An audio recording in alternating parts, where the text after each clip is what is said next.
नमस्कार, MK news में आपका स्वागत है। रुक करते हैं हरियाणा डायरी में मुख्य खबरों की ओर। हरियाणा के मुख्यमंत्री नायब सिंह सैनी सोमवार को पंजाब के दौरे पर पहुंचे, जहां उन्होंने रूपनगर में आयोजित स्वदेशी मेला और युवा सम्मेलन में मुख्य अतिथि के तौर पर शिरकत की और युवाओं को संबोधित भी किया। अपने संबोधन में मुख्यमंत्री नायब सिंह सैनी ने वोकल फॉर लोकल और स्वदेशी अपनाने पर जोर दिया। उन्होंने कहा कि देश को आत्मनिर्भर बनाने के लिए स्थानीय उत्पादों को प्राथमिकता देना बेहद जरूरी है। जब नागरिक स्थानीय उत्पादों को प्राथमिकता देते हैं तो वे सीधे तौर पर देश की अर्थव्यवस्था को सशक्त करते हैं और लाखों कारीगरों व छोटे उद्यमियों के जीवन में स्थिरता लाते हैं। स्वदेशी केवल एक शब्द नहीं है साथियों, यह एक आर्थिक दर्शन भी है। मैं आज आप लोगों के बीच में ये कहना चाहता हूँ कि स्वदेशी एक शब्द नहीं है, यह आर्थिक दर्शन भी है। जब आप यहाँ इस मेले में किसी स्थानीय कारीगर के द्वारा बनाई गई वस्तु खरीदते हैं तो आप केवल सम्मान नहीं खरीदते हैं, बल्कि आप उस गरीब के परिवार के चूल्हे को जलाने में भी आप मदद करते हैं। साथियों, हम सब ये भी जानते हैं कि राष्ट्रपिता महात्मा गांधी से लेकर देश के यशस्वी प्रधानमंत्री आदरणीय नरेंद्र मोदी जी तक सभी ने आत्मनिर्भरता पर जोर दिया है। देश के यशस्वी प्रधानमंत्री आदरणीय नरेंद्र मोदी जी का लोकल फॉर वोकल का नारा तभी सार्थक होगा जब हम अपनी मिट्टी की सुगंध वाली चीजों पर गर्व करना सीखेंगे। इसी कड़ी में सीएम सैनी ने युवाओं से आह्वान किया कि वे नौकरी तलाशने वाले नहीं बल्कि नौकरी देने वाले बने और स्टार्टअप व नवाचार के जरिए देश की अर्थव्यवस्था को मजबूत करें। उन्होंने कहा कि स्वदेशी सिर्फ पारंपरिक उत्पादों तक सीमित नहीं है, बल्कि आज तकनीक और आधुनिक उद्योगों में भी इसकी बड़ी भूमिका है।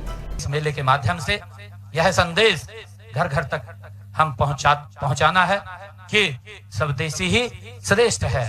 साथियों, यह मेला केवल उत्पाद की प्रदर्शनी नहीं है, बल्कि हमारी स्वदेशी भावना का भी ये एक उत्सव है। साथियों, मुझे यह देख करके भी अत्यंत प्रसन्नता हुई है कि इस मेले में हमारे हरियाणा की भी सक्रिय भागीदारी इस मेले के अंदर है। साथियों, हमारी गौरवशाली संस्कृति और पर्यटन स्थलों की झलक भी यहाँ देखी जा सकती है। साथियों, पर्यावरण संरक्षण की दिशा में हमारे प्रयासों को यहाँ वन विभाग ने प्रदर्शित किया है। साथियों, हरियाणा के शुद्ध और गुणवत्तापूर्ण डेयरी उत्पादों का स्वाद साथियों हर घर तक पहुंच रहा है। सीएम सैनी कल हिसार दौरे पर थे। इस दौरान उन्होंने हिसार के चौधरी चरण सिंह हरियाणा कृषि विश्वविद्यालय परिसर में 2 दिवसीय कृषि मेला खरीफ का उद्घाटन किया था। इस वर्ष कृषि मेले का थीम सतत कृषि समृद्धि की राह रखा गया। कृषि मेले में पहले दिन अनुमानित 25,000 से अधिक किसान पहुंचे। किसानों ने उन्नत बीजों व नए कृषि उपकरणों के बारे में जानकारी ली। कार्यक्रम में सीएम सैनी ने कहा कि हरियाणा सरकार किसानों के हित में अनेक कदम उठा रही है।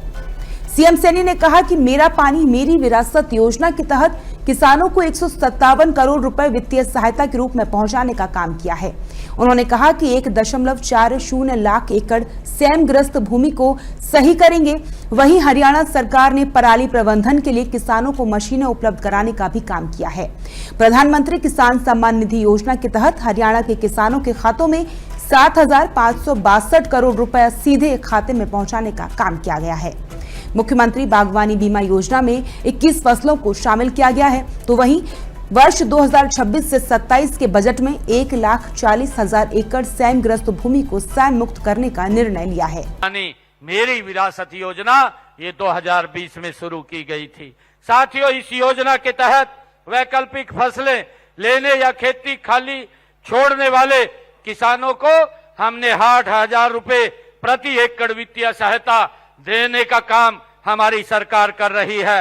इस योजना के तहत 2,30,000 एकड़ में धान की जगह वैकल्पिक फसलें बोने पर किसानों को हमने पिछले जब से योजना इसको लागू किया है 157 करोड़ रुपया किसानों तक पहुंचाने का काम वित्तीय सहायता के रूप में ये हमारी सरकार ने किया है। हरियाणा डायरी में फिलहाल इतना ही। आप देखते रहिए एमके न्यूज। नमस्कार।